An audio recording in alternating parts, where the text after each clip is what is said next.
안녕하세요, 여러분. 오늘은 기업 구조조정 조세 특례에 관련하여 살펴보도록 하겠습니다. 구조조정이라고 하면 일단 어감이 좋지 않은데요. 안심하고 봐주시길 바랍니다. 창업자금 증여세, 가업의 승계, 가업 승계 시 증여세의 납부 유예, 중소기업 간의 통합, 사업전환 무역조정지원기업, 내국법인의 채무 자산 매각 과세 특례, 채무의 인수변제에 대한 과세 특례, 기업의 채무 면제익에 대한 과세 특례, 전략적 제휴 비상장 주식 교환, 주식 매각 후 벤처기업 재투자 과세 특례에 대해서 살펴보겠습니다. 특히 창업자금 증여세와 가업 승계 부분은 최근 관심이 커지는 분야입니다. 절세를 하기 위한 방법으로 많은 분들께서 문의를 주고 계신데요. 좀 더 자세하게 다뤄보겠습니다. 제30조 2호 창업자금에 대한 증여세 과세 특례입니다. 이 조항은 18세 이상의 거주자가 60세 이상의 부모로부터 창업자금을 증여받아 중소기업을 창업하는 경우 증여세 과세 특례를 받을 수 있는 조건을 상세히 규정하고 있습니다. 이 조항에 따르면 18세 이상의 거주자가 60세 이상의 부모로부터 토지나 건물 등을 제외한 재산을 증여받아 중소기업을 창업하는 경우에 창업자금에 대해서는 증여세 과세 가액에서 5억 원을 공제하고 증여세율을 10%로 적용합니다. 만약 창업을 통해 10명 이상을 신규 고용한 경우 창업자금 한도는 100억 원으로 늘어납니다. 창업자금을 2번 이상 증여받거나 부모로부터 각각 증여받는 경우에도 각각의 증여세 과세 가액을 합산하여 적용됩니다. 창업자금을 증여받은 자는 증여받은 날부터 2년 이내에 창업을 해야 하며 사업을 확장하는 경우도 창업으로 인정됩니다. 그러나 기존 사업의 확대나 동일한 업종의 사업체를 인수하는 경우는 창업으로 인정되지 않습니다. 창업자금을 증여받아 창업한 자가 새로 창업자금을 증여받아 당초 창업한 사업과 관련하여 사용하는 경우 일부 조건은 적용되지 않습니다. 창업자금을 받은 자는 증여받은 날부터 4년 이내에 창업자금을 모두 해당 목적에 사용해야 하며 창업자금 사용 명세를 증여세 납세지 관할 세무서장에게 제출해야 합니다. 이때 창업자금 사용 명세를 제출하지 않거나 제출된 명세가 불분명한 경우 미제출분 또는 불분명한 부분의 금액에 대해 가산세가 부과됩니다.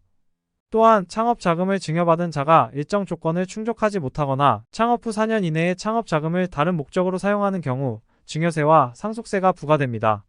이 경우 대통령령으로 정하는 바에 따라 계산된 이자, 상당액이 증여세에 가산되어 부과됩니다. 세액을 납부해야 하는 자는 납부기한 내에 신고하고 해당 증여세와 이자 상당액을 납부해야 합니다. 창업자금은 상속세 및 증여세법에 따라 상속재산에 포함되며 상속세 과세가액에 가산됩니다. 창업자금에 대한 증여세액은 상속세 산출세액에서 공제되며 상속세 산출세액보다 많은 경우에는 환급되지 않습니다. 또한 창업자금을 다른 증여 재산과 합산하지 않으며 신고세액 공제도 적용되지 않습니다. 특례를 받으려는 자는 증여세 과세표준 신고기한까지 대통령령으로 정하는 바에 따라 특례 신청을 해야 하며 이를 하지 않은 경우 특례 규정이 적용되지 않습니다. 마지막으로 신규 고용의 기준, 근로자의 범위, 근로자 수의 계산 방법 등 필요한 사항은 대통령령으로 정해집니다. 다음은 제30조 2호 가업의 승계에 대한 증여세 과세 특례입니다. 이 조항은 18세 이상의 거주자가 60세 이상의 부모로부터 가업을 승계받는 경우에 증여세 과세 특례를 받을 수 있는 조건을 규정하고 있습니다. 먼저 18세 이상의 거주자가 60세 이상의 부모로부터 가업의 주식 또는 출자 지분을 증여받고 가업을 승계한 경우에는 증여세 과세 가액 중 일정 금액을 공제하고 세율을 10%로 하여 증여세를 부과합니다. 주식을 증여받고 가업을 승계한 거주자가 2인 이상인 경우에는 각 거주자가 증여받은 주식을 1인이 모두 증여받은 것으로 보아 증여세를 부과합니다.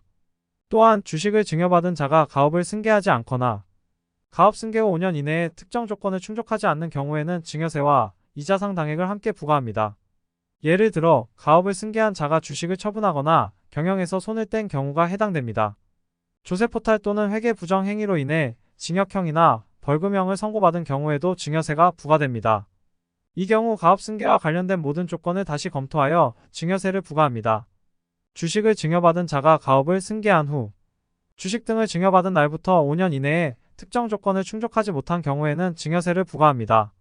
이 경우에도 이자 상당액이 함께 부과됩니다. 이 과세 특례를 받으려는 자는 관련 절차를 준수해야 하며 신고기한까지 대통령령으로 정하는 바에 따라 특례 신청을 해야 합니다. 이 규정은 가업 승계를 원활히 하여 가업의 지속적인 발전을 도모하기 위해 마련되었습니다. 제30조 17 가업 승계 시 증여세의 납부유예입니다. 이 조항은 거주자가 가업을 승계하는 경우 증여세 납부를 유예할 수 있는 조건을 설명합니다. 먼저 납세지 관할 세무서장은 거주자가 가업을 승계하기 위해 주식이나 출자 지분을 증여받고 납부유예를 신청하는 경우 일정 금액에 대해 납부유예를 허가할 수 있습니다. 이때 납부유예를 받으려면 담보를 제공해야 합니다. 유예 허가를 받은 자가 정당한 사유 없이 조건을 위반한 경우 세무서장은 유예 허가를 취소하고 증여세와 이자 상당액을 징수합니다. 예를 들어 가업을 승계한 후 주식을 처분하거나 가업을 유지하지 않는 경우가 해당됩니다. 유예 허가를 받은 자가 이러한 조건을 위반하면 신고기한 내에 관련 세액을 납부해야 합니다. 이 경우에도 이자 상당액이 함께 부과됩니다. 가업 승계와 관련된 주식 등의 증여에 대해서는 제30조 2호에서 규정한 내용을 준용합니다. 제31조 중소기업 간의 통합에 대한 양도소득세의 2월 과세입니다. 이 조항은 중소기업 간의 통합으로 인한 양도소득세의 2월 과세 조건을 규정하고 있습니다. 중소기업이 통합으로 인해 소멸되고 그 자산이 통합된 법인으로 양도되는 경우 그 사업용 고정자산에 대해서는 2월 과세를 적용받을 수 있습니다. 2월 과세를 받으려는 기업은 대통령령으로 정하는 바에 따라 신청해야 합니다. 또한 통합된 중소기업이 창업 중소기업이나 창업 벤처 중소기업인 경우 남은 감면기간 동안 소득세 또는 법인세 감면 혜택을 받을 수 있습니다. 이는 통합법인이 남은 감면기간을 승계받아 적용받을 수 있습니다. 통합된 중소기업이 수도권 과밀 억제 권역 밖으로 이전하거나 농업회사법인인 경우 남은 감면기간 동안 세액 감면 혜택을 받을 수 있습니다. 통합법인은 2월 과세 혜택을 받기 위해 미공제 세액을 승계하여 공제받을 수 있습니다. 2월 과세 혜택을 받은 내국인이 사업용 고정자산을 양도한 후 5년 이내에 사업을 폐지하거나 다른 조건을 위반하는 경우 해당 2월 과세액을 납부해야 합니다. 제32조 법인 전환에 대한 양도소득세의 2월 과세입니다. 이 조항은 개인이 사업용 고정자산을 법인으로 전환하는 경우 양도소득세의 2월 과세 조건을 규정하고 있습니다. 개인이 사업용 고정자산을 현물 출자하거나 사업 양도 방법으로 법인으로 전환하는 경우 그 자산에 대해 2월 과세를 적용받을 수 있습니다. 다만 주택이나 주택 취득 권리는 제외됩니다. 2월 과세를 받으려는 개인은 대통령령으로 정하는 바에 따라 신청해야 하며 새로 설립된 법인의 자본금이 대통령령으로 정하는 금액 이상이어야 합니다. 설립된 법인은 남은 감면기간 동안 세액 감면 혜택을 받을 수 있으며 설립 등기일부터 5년 이내에 사업을 폐지하거나 조건을 위반하는 경우 2월 과세액을 납부해야 합니다. 제33조 사업전환 무역조정지원기업에 대한 과세특례입니다. 이 조항은 무역조정지원기업이 사업을 전환하는 경우 과세특례를 받을 수 있는 조건을 규정하고 있습니다. 무역조정지원기업이 기존 사업을 전환하기 위해 사업용 고정자산을 양도하고 전환사업에 직접 사용할 사업용 고정자산을 취득하는 경우 양도차익에 대해 과세특례를 받을 수 있습니다. 전환사업용 고정자산을 양도한 후 1년 이내에 새로운 자산을 취득해야 하며 입금에 산입하지 않은 금액은 일정 기간 동안 균분하여 입금에 산입해야 합니다. 무역조정지원기업이 전환사업을 시작하지 않거나 전환 후 3년 이내에 폐업하는 경우 감면받은 세액을 양도소득세로 납부해야 하며 이자 상당 가산액이 함께 부과됩니다. 세부 사항은 대통령령으로 정해지며 이를 준수해야 합니다. 제34조 내국법인의 금융채무 상환을 위한 자산 매각에 대한 과세특례입니다.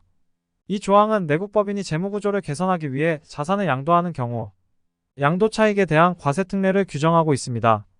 내국법인이 2026년 12월 31일 이전에 자산을 양도하고 재무구조 개선 계획에 따라 양도차익 상당액을 채무상환에 사용하는 경우 해당 금액에 대해 과세를 이연받을 수 있습니다. 양도차익 상당액은 해당 사업연도와 그 이후 세계 사업연도 동안 균분하여 입금에 산입하게 됩니다. 만약 해당 법인이 양도차익을 입금에 산입하기 전에 사업을 폐업하거나 해산하는 경우 입금에 산입하지 않은 금액은 발생한 사업연도의 소득금액에 포함시켜야 합니다. 이 경우에도 이자 상당 가산액이 함께 부과됩니다. 재무구조 개선 계획을 승인한 자는 매년 그 이행 실적을 관할 세무서장에게 제출해야 하며 구체적인 사항은 대통령령으로 정해집니다.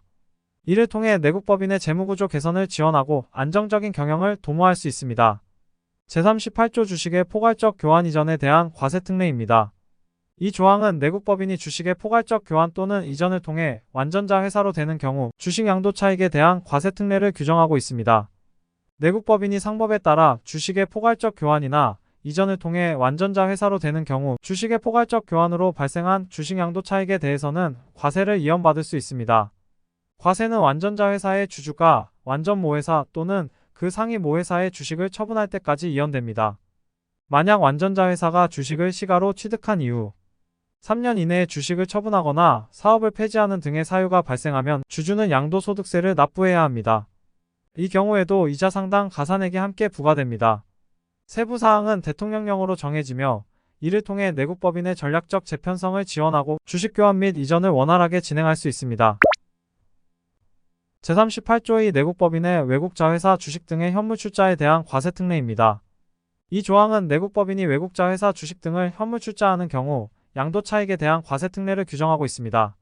내국법인이 5년 이상 사업을 영위한 후 외국자 회사의 주식을 현물 출자하여 새로운 외국법인을 설립하거나 기존 외국법인에 출자하는 경우 양도 차익에 대해서는 과세가 이연됩니다. 이 금액은 양도일부터 4년이 되는 날이 속하는 사업연도부터 36개월 동안 균분하여 입금에 산입하게 됩니다. 만약 현물 출자한 주식을 양도하거나 외국법인이 사업을 폐업하는 등의 사유가 발생하면 입금에 산입하지 않은 금액에 대해 과세가 이루어집니다. 세부 사항은 대통령령으로 정해지며 이를 통해 내국법인의 해외 진출과 투자 활성화를 지원합니다. 제39조 채무의 인수변제에 대한 과세 특례입니다. 이 조항은 내국법인의 주주 또는 출자자가 해당 법인의 채무를 인수변제하는 경우 송금에 산입할 수 있는 금액과 관련된 과세 특례를 규정하고 있습니다.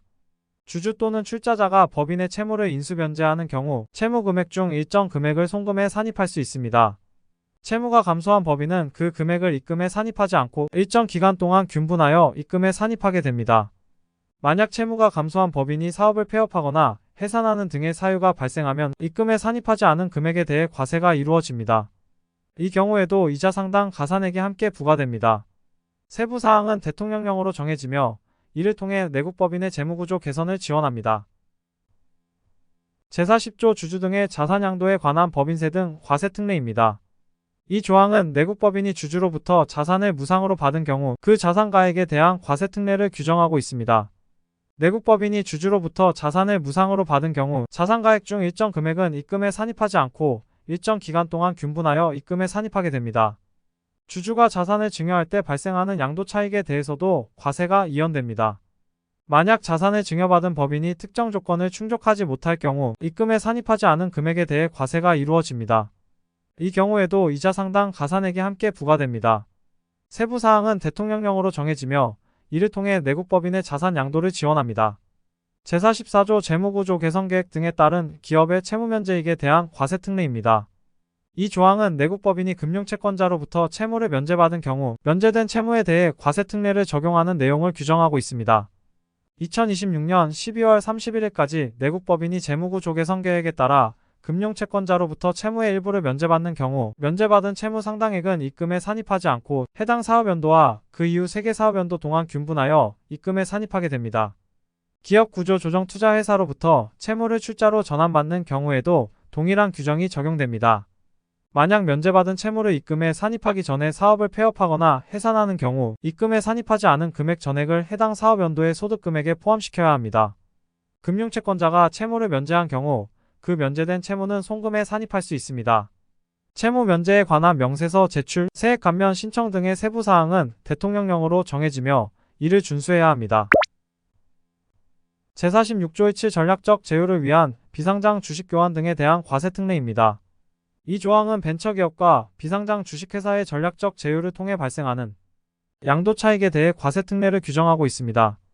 비상장 벤처기업의 주주가 벤처기업의 주식을 다른 비상장 주식회사와 교환하거나 현물 출자하는 경우 그 주식 교환이나 현물 출자로 발생하는 양도 차익에 대해 과세를 이연받을 수 있습니다. 이 과세 이연은 주식을 처분할 때까지 유효하며 주식을 교환하거나 현물 출자한 날부터 3년 이내에 특정 조건을 충족하지 못할 경우 이연된 세액을 납부해야 합니다. 주식을 교환하거나 현물 출자한 주주가 3년 이내에 주식을 처분하거나 전략적 제휴의 조건을 위반하는 경우 이연된 양도소득세를 납부해야 합니다. 이 경우에도 이자 상당 가산액이 함께 부과됩니다. 세부 사항은 대통령령으로 정해지며 주식 교환 및 현물 출자에 따른 명세서 제출 등의 절차를 준수해야 합니다. 이를 통해 벤처기업 간의 전략적 제휴를 촉진하고 혁신적인 기업 활동을 지원할 수 있습니다. 제46조 18 주식 매각 후 벤처기업 등의 재투자에 대한 과세 특례입니다. 이 조항은 벤처기업 주식을 매각한 후 재투자하는 경우 그 양도 차익에 대해 과세 특례를 규정하고 있습니다. 벤처기업 또는 벤처기업이었던 기업의 주주가 벤처기업 주식을 매각하고 그 양도대금 중 50% 이상을 벤처기업에 재투자하는 경우 재투자에 사용된 금액에 대해 과세가 이연됩니다. 이 과세 이연은 재투자한 주식을 처분할 때까지 유효하며 재투자 후 3년 이내에 특정 조건을 충족하지 못할 경우 이연된 세액을 납부해야 합니다. 재투자 대상 주식의 처분 또는 재투자 후 3년 이내에 사업을 폐업하거나 특정 조건을 위반하는 경우 이연된 양도소득세를 납부해야 합니다. 이 경우에도 이자 상당 가산액이 함께 부과됩니다. 이 규정을 통해 벤처기업에 대한 재투자를 촉진하고 벤처 생태계의 지속적인 성장을 지원할 수 있습니다. 이상으로 오늘 강의할 조항들에 대해 설명드렸습니다. 반복적으로 학습하면 내용을 더욱 잘 이해하고 암기할 수 있으므로 여러 번 읽고 들어보시길 권장합니다. 감사합니다.